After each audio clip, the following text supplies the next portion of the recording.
Drive. I go to L.A. all the time. I love it.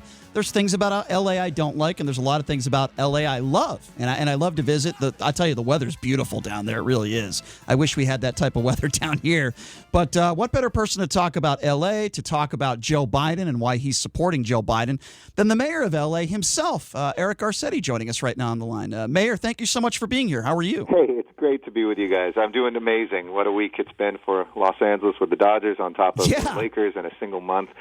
In a year, we certainly needed some sunshine and some happiness. It really brought this town's spirits up, and it's been a good week so far. Knock on wood. We'll see what happens next week. Let's make it a threefer. No question. Yeah, let's see about that. But I grew up back east. I was a Celtics fan, but I always loved Kobe Bryant, and I thought the Lakers did a fantastic job in honoring Kobe. Quickly, before we move on to some political subjects, what do you make of the Dodgers, and what do you make of this situation with Turner, that he's on the field there and he's got the coronavirus? What do you make of that? Well, what an amazing team, what a resilient team, and each one of them deserves the credit that they are getting. What Justin Turner, who is the heart and soul of the team, a friend, I know him and his family, they're amazing people, shows us is that this can hit anybody, even with the safest of protections. And just how careful we all have to be, because one person can lead to 10 people, can lead to 100 people before you know it. So I think folks recognize that, realize that. We've all had to make sacrifices, during this, things that we've missed, things we couldn't do. I'm so proud of the Dodgers, but they're now going to, do what they need to do to isolate and quarantine and make sure that there's no spread there. So it's been a great year for sports. Obviously, Kobe Bryant died, and that was a horrible tragedy. But the Lakers have won, the Dodgers have won, the Rams are playing well. Do you think that maybe the Rams can win the Super Bowl this year and complete a three-peat? So many people have been talking about that. That would be absolutely the Holy Trinity. They're an amazing team, and we've got an incredible coach. We've got a great quarterback, and a stadium, with no fans in it. And by the way, I took a tour of the Raiders Stadium, and that's an amazing place too. But sure. I'm optimistic about the Rams. I've been Rams since I was, able to watch sports as a 2 or 3 year old. I've been Lakers and Dodgers. To me, it's almost too much to ask for, an embarrassment of riches. But we feel strong about those Rams. I think a lot of people wrote them off this year, but we're showing how scrappy we are, how strong we are, and I think we're going to be in contention for sure. So, Mayor, let's get to some really serious subjects here. Yeah. I want to talk about Joe Biden, but before we get there, as you know, you may or may not have heard about this, but since this pandemic started and since the Strip reopened, we've had a lot of crime on the Las Vegas Strip. This is not your jurisdiction, and it's not your responsibility. But with that being said, you hear from a lot of different people. I hear this a lot from people. Well, we're getting this criminal element from California. We're getting these people from California. They have nothing to do in California, and they're coming to the Las Vegas Boulevard. We're getting these bad people here. What would you say to people like that are spreading those types of rumors? Well, I was in the Navy as an intelligence officer for 12 years. We had different kinds of intelligence. Human intelligence, we called HUMINT, and signals intelligence, SIGINT. The worst kind of intelligence we called was RUMINT, rumor intelligence. And you can never disprove these kind of rumors people put out there. But, look, I think we're seeing violence up around the country and around the world in a pandemic. And that's historically what happens in pandemics, by the way. In Los Angeles, for instance, although crime is down overall, we're seeing the shootings and the homicides up, and albeit at a lower percentage than we're seeing in most major cities around the country. Las Vegas and L.A. have always been twinned together. I'm sure there's folks from Las Vegas and L.A. and vice versa. Right. But we're not exporting crime to Las Vegas. We're taking it incredibly seriously here. We have amazing police officers, interventionists. And there is no question that there are more guns out there. One of the things that I was talking to my police officers about and some of the ATF people is people have more cash, not a lot to do. There's been a lot of sales of guns and ammo. And so there's a lot of people settling scores. There's a lot of gang violence that we saw ticking up after many, many years of coming down.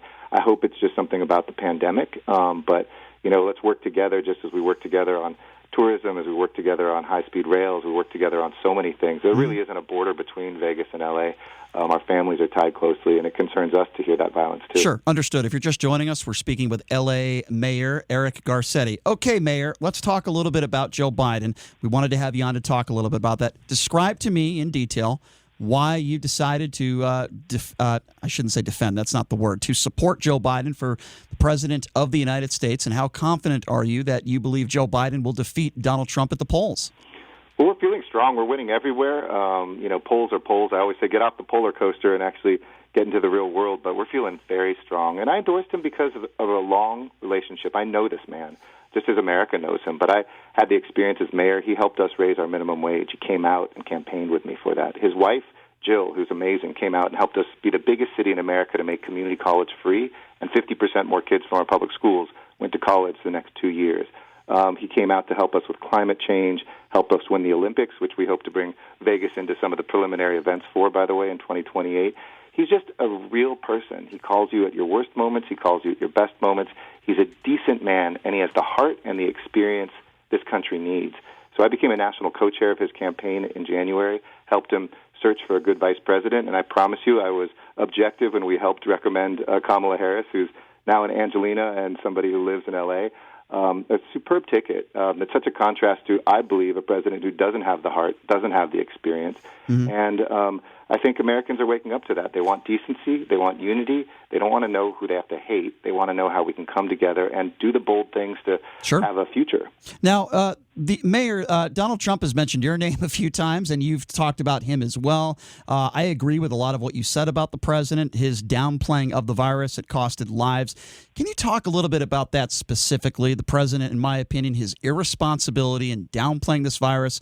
Mayor, he still does it today. He's holding these campaign rallies with thousands of people not practicing social distancing and wearing masks. What do you say to that? It's crazy. I mean, I look for leaders who bring us together and tell us the hard truths. You know, almost every night at the beginning of this pandemic, I went on live television every night at 6 on all the channels to talk to my city. We were the first city to shut down places of gathering, the first city to mandate masks, the first city to have widespread testing. You know, these are hard truths. It's not easy as a leader to tell people bad news, but it's what you have to do or else people can die. And, you know, this virus obviously wasn't caused by Donald Trump, but leadership matters. And it's not one color. I praise the administration when they help us with this, that, or the other, helping us actually put a whole bunch of folks into hotel rooms who are homeless. That has been great. We just recently got some fast tests from them. But by and large, they look at you, figure out what color they think your state is, and we've got tons of Republicans, Independents, and Democrats in California. Mm-hmm. And then too much of what he does is not based on science, whether it's climate change and blaming, you know, not raking the forest, which, by the way, the federal government controls more than we do in California for fires instead of climate change, or when it comes to COVID. You can't BS science. And I think this is coming home to roost. You know, there's no reason we should have politicized masks. We could have been saving lives, and you see it. He's going to close with the same recklessness and chaos he opened with. Agree. I want to talk to you a little bit about Donald Trump's statement he made about you earlier this year. He's made a few about a lot of politicians. You're not the only one. But yesterday he said, quote, and he's talking about you shouldn't be urging illegals to beat the system. You should be urging them to safely turn themselves in. Meanwhile, we have 500 kids at the border that are without parents. I'm the one who's bringing that up. But what do you make of those statements that Donald Trump has said about you in regards to immigration in this country? Well, you know, I'm the grandson of an immigrant who came from Mexico. I'm Jewish on my mom's side. I'm Mexican on my father's side. I think about my grandfather, Salvador. He was literally carried over the border as a war refugee during the Mexican Revolution by my great-grandmother. If they had been separated in El Paso where they came through, I wouldn't be here today. But luckily, not only were they not separated, he settled in L.A., made his way. He actually worked in Vegas at one point, came back to Los Angeles, and as a dreamer before that term existed, he still wasn't a citizen because he was born in Mexico, but always lived in the United States. He volunteered in World War II to defend this country. There's nothing more American than that. He put his life on the line, came back, became a citizen, was a barber, opened up his own barber shop, and his grandson is mayor of the biggest city of the biggest state in this country. To me, you know, Donald Trump started his campaign by saying that Mexicans, Mexican-Americans were murderers, rapists, and there might be a few good ones. That's an insult to America, not just to Mexican-Americans, but to all of us. And so I look forward to somebody like Joe Biden who can turn that page, who can do what Donald Trump, by the way, said he would do with Dreamers. He said he would take care of them 4 years later, one of his many, many broken promises, and put a pathway for other folks to become American. Yeah, well, I agree with you, Mayor, that statement that Donald Trump made was disgusting. It's one of many statements. I want to ask you something about what Donald Trump said yesterday in Arizona. I believe it to be false, but maybe you could confirm this. He said that Californians are forced to wear a special mask that cannot be taken off even while eating. Is that just a blatant lie? Because it's a total lie. Of course, you take your mask off to eat. I went out with my wife and my daughter. We celebrated a birthday last night. You can't eat with your mask on. That is the kind of, you know, don't look at my job and failing at managing the COVID crisis, says the president. Look over here, and I'm going to make up a lie about a state so you can have a caricature. This is a guy who doesn't want to take responsibility. And you heard his chief of staff last weekend basically wave the white flag, saying, we're not going to control this virus. That is outrageous from one of the most powerful people in this country who represents the president. And it's very different than what mayors are doing and governors who are on the front lines, having to actually get the PPE for our medical providers, having to make the tough calls. And, yeah, we absolutely said you need to wear a mask when you're coming into contact with other people, but that doesn't exist.